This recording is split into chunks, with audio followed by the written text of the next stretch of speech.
이스라엘의 역사를 보면 나라가 둘로 나뉘어지는 일이 있어요. 남한과 북한이 나뉘어진 것처럼 이스라엘의 남쪽과 북쪽이 나누어지는 역사적인 비극이 있었습니다. 남쪽을 유다라고 이야기하고요. 북쪽을 이스라엘이라고 해요. 그래서 남유다와 북이스라엘이라고 합니다. 남과 북이 나뉘어져서 어떤 일이 벌어지냐면 북이스라엘이 남유다를 침공해 오는데 혼자 오면 안 되니까 힘이 부족하니까 북쪽에 아람이라고 하는 큰 나라를 끌어들여서 연합전선을 구축을 하는 거예요. 그래서 북이스라엘과 아람이 연합을 해가지고 남유다를 침공해 옵니다. 남유다 입장에서는 위기죠. 전쟁을 치러야 되고 공격을 받고 있으니까 위기란 말이에요. 그러면 유다 입장에서는 어떻게 하면 좋겠어요? 어떻게든 힘을 키워야 되는데 방법을 찾아야 되는데 남유다가 찾은 방법은 하나님 믿는 사람들로 하나님을 의지하는 것으로 방법을 찾은 게 아니라 더 북쪽에 있었던 아수르라고 하는 큰 나라의 원조를 기대했어요. 하나님이 보실 때는 이게 좋지 않은 거죠. 그리고 하나님의 계획은 이 유다를 통해서 하나님 나라를 이어가려고 하시는 것이기 때문에 유다를 멸절시키지 않고 남겨두시기로 작정하십니다. 그래서 이사야 선지자를 통해서 예언의 말씀을 주시는데요. 아수르와 북이스라엘이 패하고 쫓겨가게 될 것이고 너희들은 보존될 거야 라고 예언을 주시는 거예요. 그 내용이 오늘 이사야 9장에 있는 말씀입니다. 남유다가 큰 위기를 만났어요. 북쪽에서 쳐들어오는 상황이 됐으니까. 그 상황에 대해서 오늘 2절에서 뭐라고 말하고 있냐면 흑암에 행하던 백성 사망의 그늘진 땅에 거주하는 것으로 표현하고 있습니다. 어둠 가운데 있는 것으로 흑암 중에 있는 것으로 표현하고 있어요. 분위기가 암울하죠. 암담합니다. 그런 그들에게 고통받는 이 남유다 사람들에게 어떤 일이 벌어지냐면 빛이 비추는 거예요. 큰 빛이 비춰지는 것입니다. 어둠이 물러가는 빛을 주신다라고 하는 말씀을 예언으로 주고 있어요. 하나님께서 이 고통에서 이 흑암에서 건져내시겠다는 약속이죠. 이 어둠으로부터 건져내주시겠다는 약속이에요. 그리고 나서 건져주시는 것뿐만 아니라 창성하게 하시겠다는 거예요. 흥하게 만들어주시겠다는 거죠.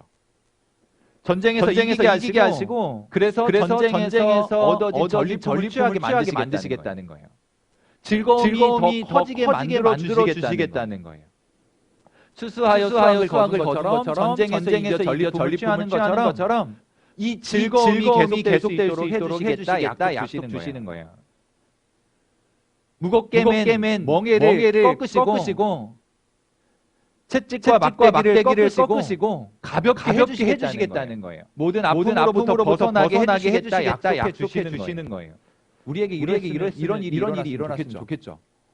우리 어깨에 짊어진 무거운 짐들을 다 내려놓고 나를 때리는 막대기를 꺾어버리고 채찍 제거해버리고 그저 즐거움이 가득하고 농사꾼이 추수한 수확물을 거두고 즐거워하는 것처럼 전쟁에서 이기고 전리품을 취하는 것처럼 친구들과 내기해가지고 빵 하나 얻어먹는 것처럼 그런 즐거움이 커져가는 일들 그런 기쁨이 가득해지는 일들이 여러분들의 인생 속에 있었으면 좋겠습니다. 다시 말하면 지금 북이스라엘과 아람의 연합을 하나님께서 꺾어주시겠다는 거예요. 그래서 남유다에 드리워진 위기들에서 건져주시겠다는 거예요. 더 이상 전쟁이 있지 않을 것이다라고 이야기하는 것입니다. 모든 전쟁은 승리로 마감이 되고 평화를 주시겠다 약속하시는 거예요. 그것이 오늘 읽은 본문의 예언의 말씀입니다. 여러분 청소년들이 이랬으면 좋겠어요. 오늘 우리를 짓누르고 있는 무거운 짐이 무엇인가요? 여러분들의 어깨에 한 몇 킬로 정도 되는 무게가 쥐어져 있으세요? 가벼우세요? 어때요? 여러분들에게 감추어져 있던 날개를 펴고 창고로 날아올라야 되는데 날개를 펴지 못하도록 무거운 짐을 얹어 놓았어요. 올라가야 되는데 너무 무거운 나무 아래로 끌어내리는 거예요. 그래서 마음은 점점 위축이 되고 소심해지고 초라해지고 그런 모습을 계속 살아가다 보니까 왠지 비참하다라는 생각까지 듭니다. 내가 여기 머물러 있을 수 없고 저 높은 하늘을 향해 날아올라가야 되는데 그렇게 될 것 같지 않고 지금 내 앞에 드리워진 현실은 너무 어둡고 눈은 떴는데 앞이 보이지 않는 칠흑 같은 어둠이고 한치 앞도 내다볼 수 없는 불확실하고 불안한 상황들이 계속되고 있고 이런 상황에서 어찌해야 할지 몰라 힘들어하고 있을 수 있다는 얘기입니다. 여러분 다시 한번 물어보죠. 여러분들의 두 어깨에 짊어져 있는 부담, 무게는 어느 정도 되시나요? 일어설 힘을 잃어버린 채 주저앉아 있는 것은 아닌가 걱정이 됩니다. 번번이 현실이라고 하는 두꺼운 이 장벽에 부딪혀가지고 앞으로 나가지도 못하고 위로 올라가지도 못하는 그렇게 멈추어 있는 것은 아닌가 하는 걱정이 됩니다. 눈은 뜨고 있는데 앞을 볼 수 없어서 힘겨워하고 있는 것은 아닌가 생각이 들어요. 시력을 잃은 것은 아닌데 도무지 보이지 않아요. 그냥 어둡다고요. 그렇다고 손 놓고 있는 게 아니에요. 뭔가를 열심히 하고 있죠. 시간도 잘 활용하고 매일 바쁩니다. 바쁘죠. 매일매일 바쁘지 않아요? 눈 뜨면 밤이 되고 또 뜨면 아침이 되고 그렇잖아요. 매일매일 바쁜 시간들을 보내고 있을지 모르겠어요. 우리의 시간이 그럴 수 있습니다. 할 일이 산더미처럼 쌓여 있어요. 숙제는 왜 끊이지 않는 것인지. 방학 숙제가 있는지 모르겠는데 방학 숙제 있나요? 그런 건 없나요? 정말 다행이죠. 학원 숙제 있고 학교 숙제 있고 심지어 교회에서 숙제 내주고 그러니까. 여러분들이 할 일들이 많이 있어요. 나름대로 우선순위를 정해서 그 일들을 해 나가고 있을 것입니다. 그런 과정에서 부담스럽게 느껴질 거예요. 힘들다고 여겨질지 모르겠어요. 그게 우리들이 처한 현실이라고 하는 거예요. 아침에 굳게 다짐하고 책상 앞에 앉았는데 잠시 정신 차려보니까 오후가 돼버리는 그런 기가 막힌 현실. 내가 원했고 계획했던 대로 되지 않는 답답한 현실들을 얼마든지 맞이할 수 있습니다. 마음은 불안하고 할 일의 시간은 왜 이렇게 적은지. 능률은 오르지 않고 솔직히 말하면 별로 하고 싶지 않고. 원래 숙제는 하고 싶어서 하는 게 아니잖아요. 하고 싶어서 하는 거 숙제로 내주지를 않습니다. 하기 싫기 때문에 숙제로 내주는 거거든요. 솔직히 말하면 별로 안 하고 싶은 거예요. 어쩔 수 없이 버티고 있는 것인데 뜻대로 되지도 않아요. 오르지 않아요. 마치 우리 인생은 깊은 어둠 속에 빠져 들어가 있는 것만 같습니다. 어깨는 너무 무거워요. 어깨가 막 뭉치고 그래가지고 어떻게 할지 모르겠는 거예요. 아프고 힘들어요. 여러분들 이야기 같아요? 다른 애들 이야기 같아요? 선생님들만의 이야기인가요? 여러분들의 이야기인가요? 우리들이 그럴 거라 생각이 들어요. 이것이 여러분들의 현실이라면 그래서 괴롭다고 한다면 오늘 이사야 선지자가 들려주는 이 예언의 말씀을 통해서 하나님께서 주시는 약속을 통해서 깊이 깨달을 수 있기를 바라고요. 이 선지자의 약속이 바로 여러분들에게 주어지는 약속이라는 사실을 마음으로 받을 수 있기를 바랍니다. 흑암에 행하던 우리의 마음을 비추는 빛을 보실 수 있기를 바라요. 그늘진 땅에 거주한 우리의 마음에 빛이 비춰지고 있는 것이에요. 이제 눈을 떠서 볼 수 있기를 바라는 것입니다. 이제 보세요. 빛이 어떻게 비춰지고 우리를 환하게 비추고 있는지 제발 볼 수 있었으면 좋겠어요. 더 이상 우리는 흑암에 있는 사람들이 아니라는 사실. 눈을 떠서 영혼의 믿음의 눈을 떠서 나를 보이는 하나님의 밝은 빛을 볼 수 있었으면 좋겠어요. 하나님께서 창성하게 하시고 즐거움을 더하게 하실 것입니다. 핫식스 같은 각성제 말고요. 바카스 젤리 같은 그런 타우린 말고요. 가슴까지 시원하게 만들어주는 청량 음료 말고요. 그것들은 잠시 청량지에 불과하지만 하나님은 영원히 변하지 않는 우리의 영혼을 시원하게 해주시는 영원하신 분이거든요.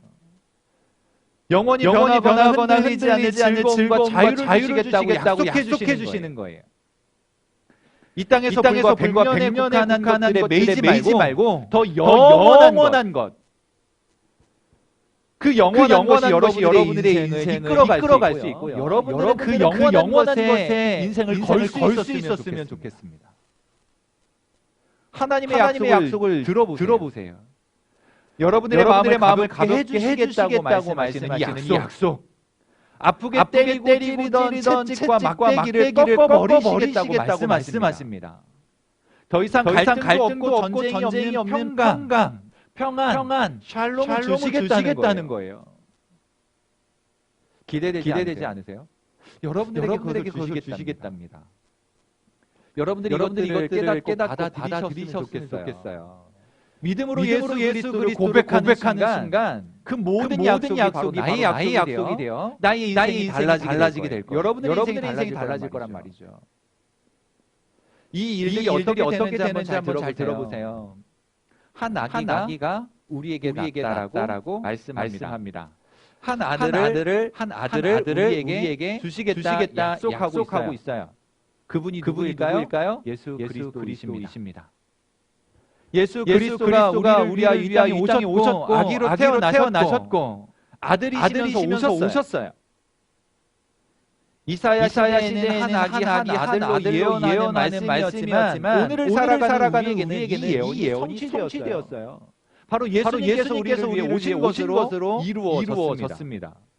예수 그리스도께서요 우리의 모든 영적인 전쟁을 끝내실 거예요. 이미 완성하셨습니다. 그분이 어떤 분이세요? 오늘 성경은 우리에게 가르쳐 주십니다. 어깨에 정사를 메었고 이것은 정치한다라고 하는 의미가 단순한 의미로 이해될 수 있는데 다스리시겠다는 거예요. 통치하시겠다는 것입니다. 어깨에 정사를 메고 우리의 인생을 다스려 가시겠다는 거예요. 여러분들의 인생을 통치하시겠다는 거예요. 이것은 억압과 굴종의 의미의 통치가 아니라 우리를 자유를 누리고 평안을 누리게 하는 것으로 다스려 가시겠다는 거예요. 진짜 인생을 잘 살도록 이끌어 가시겠다는 약속이에요. 우리의 왕이 되시겠다는 거죠. 그런데 그분의 별명이 기묘자고 오사라고 이야기합니다. 상담가라고 하는 말인데요. 인간의 경험이나 이성으로는 이해할 수 없는 신기하고 놀라운 일들,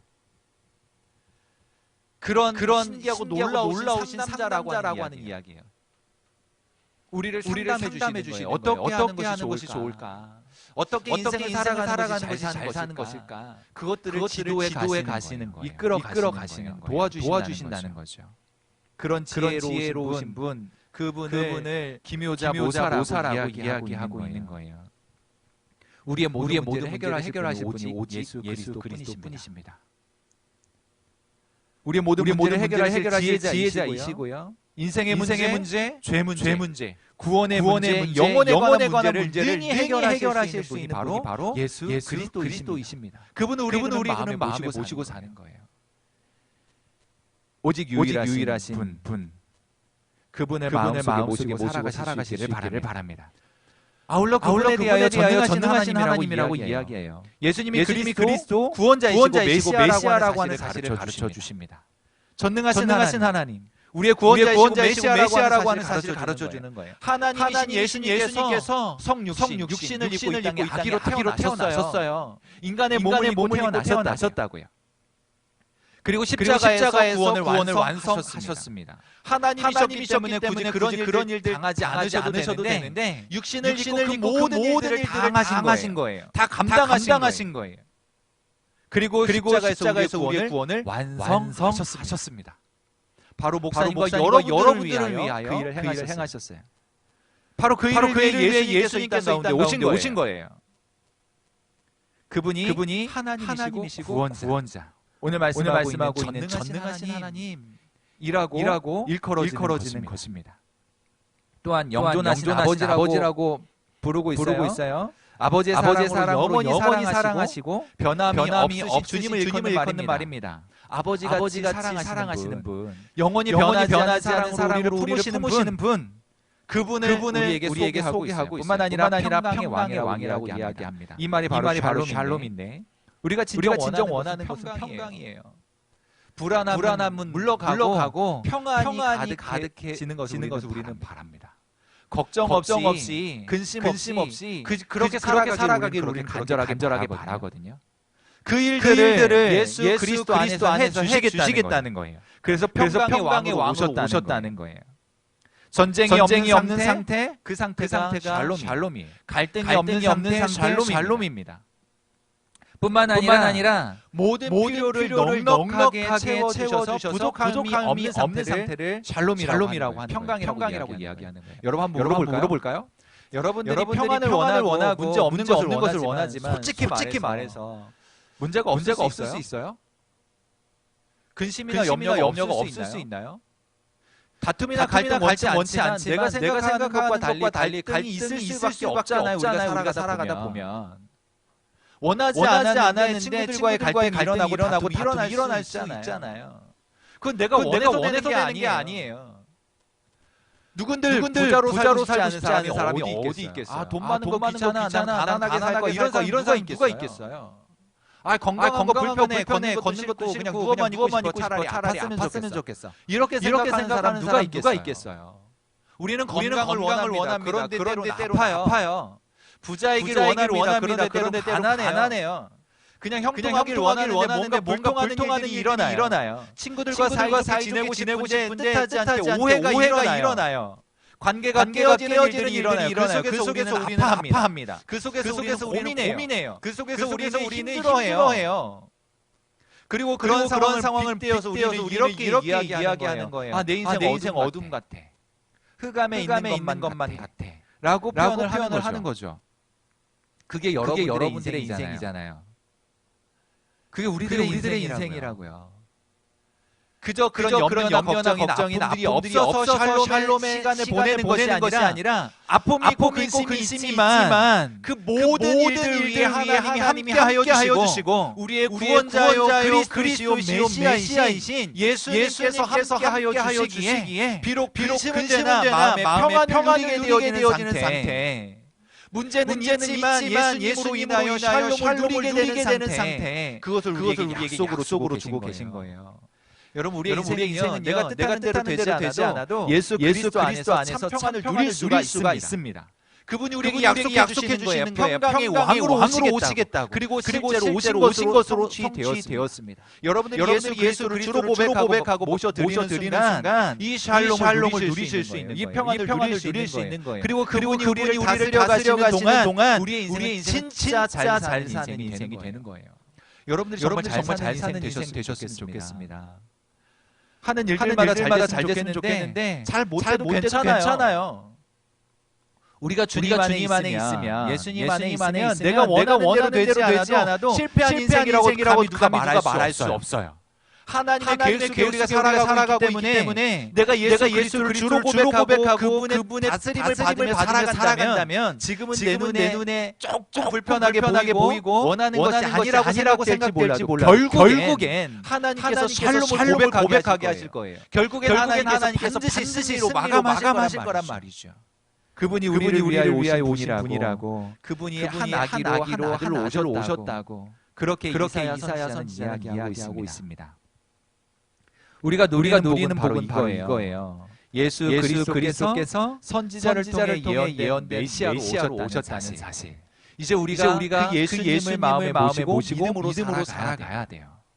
2021년 다시 복음 리부트 하자라고 이야기를 했는데요. 여러분들이 이 복음으로 다시 일어설 수 있기를 바랍니다. 잠들어 있던 영혼, 흑암에 눌려있던 영혼이 이 복음으로 깨어나고 밝은 빛으로 들어오는 일들, 그래서 인생을 새롭게 펼쳐가는 일들이 시작될 수 있기를 바랍니다. 그러려니 예수 그리스도를 믿음으로 고백해야 돼요. 그런 일들이 여러분들에게 있기를 간절히 바랍니다. 그러면 하나님께서 이 일들을 이루어 가실 거예요. 하나님께서 예수 그리스도를 보내셔서 우리를 다스리시고 이 나라를 다스리실 때 그 다스림과 평강은 무궁하다 말씀하십니다. 비록 몸은 이 세상 속에서 살아가고 있지만 점점 쇠약해져 가지만 하나님의 영원한 나라에 가까워지고 있다는 사실 잊지 마시기를 바라요. 우리의 하루하루의 삶은 이 땅에서 나이 들어가는 시간일지 모르지만 하나님의 영원한 나라에 점점 가까워지고 있다라고 하는 사실. 그리하여 하나님을 더욱 가슴에 모시고 이 믿음으로 살아가야 한다는 사실 분명히 인식할 수 있기를 바랍니다. 우리는 이미 하나님의 나라의 사람들이에요. 아멘이죠. 우리는 예수 그리스도를 믿었기 때문에 믿고 있기 때문에 하나님 나라의 사람들입니다. 하지만 아직 이 세상에 있잖아요. 우리가 하나님의 백성이라면 꽃길을 걷는 것 같아야 할 것이고요. 편안한 길을 걸어가야 할 텐데 여전히 똑같은 것처럼 보여요. 답답해 보입니다. 그러나 낭망하지 마십시오. 비록 우리는 이 세상에 살지만 완성될 하나님 나라를 소망하며 사는 사람들이라는 사실. 그것이 소망되어져 힘을 삼을 수 있기를 바라요. 어떤 현실이 우리 앞에 놓여 있다 할지라도 좌절하거나 낭망하지 말고 이 믿음을 가지고 살아가시기를 바라는 것입니다. 이것이 이미와 아직이라는 것 사이 우리는 끼어서 싸우는 거예요. 내가 하나님 백성인데 내 인생은 왜 이래? 내가 예수님 믿는 사람인데 나의 현실 왜 이렇게 막막한 거야? 그런데 이미 그렇게 하나님 나라의 백성인데 아직은 완성되지 않은 하나님 나라 그 나라를 소망하며 가면서 그 나라를 향하여 가는 동안 이 영적인 싸움 끊임없는 세상과의 싸움을 싸우며 가는 거란 말이죠. 이런 세상에서 진짜 잘 사는 것은 예수 그리스도를 믿음으로 그분을 평강의 왕으로 모시고 살아가는 것입니다. 그렇게 진짜로 잘 사는 인생 되시기를 축복합니다. 하나님의 약속을 믿고 기다리세요. 그리고 믿음으로 걸어가세요. 곧 이루어질 것에 대한 소망을 가슴에 품으세요. 그렇게 살아보라는 거예요. 그런 여러분들을 위해 예수 오셨어요. 그리고 여러분들이 다스리실 거예요. 평강의 길로 하실 거예요. 최후에 반드시 기필코 마침내 승리하게 하실 것입니다. 이 최후 승리를 바라보며 믿음을 지키는 것이 진짜 잘 사는 인생이라고 하는 사실을 기억하면 그리고 그렇게 살겠노라고 다짐하며 형통한 인생 되실 수 있기를 다시 한번 주님의 이름으로 축복합니다.